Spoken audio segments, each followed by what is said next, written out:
This incredible and insane has happened before. This was not something that the forefathers anticipated.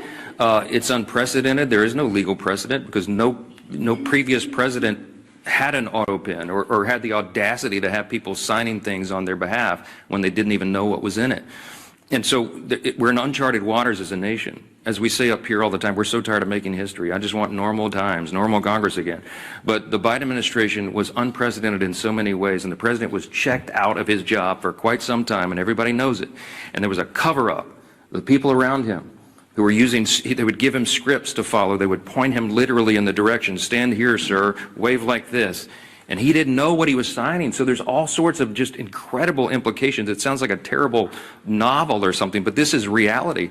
And so the pardons, for example, he pardoned categories of violent criminals and turned them loose on the streets. And he didn't even know he didn't even know what the categories were, apparently, much less the individual people that he pardoned. They're invalid on their face.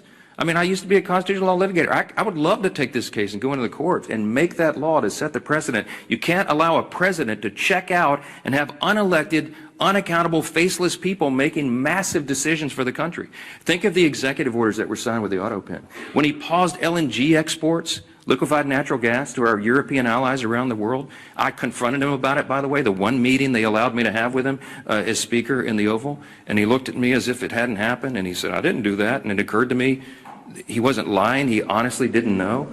Do you know what the implications of pausing LNG exports were around the world? It made all of our European allies had to buy their natural gas from Vladimir Putin, which fueled his war machine, to go, conduct his war on Ukraine.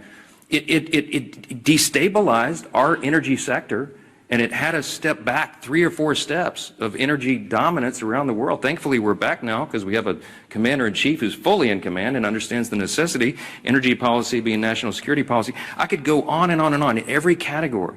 Huge implications. What does it mean for us? How do you unwind it? I don't know. But it will be determined in the courts ultimately. And these are unprecedented cases of first impression, as we say, because it's never been tested before. But man, is it dangerous.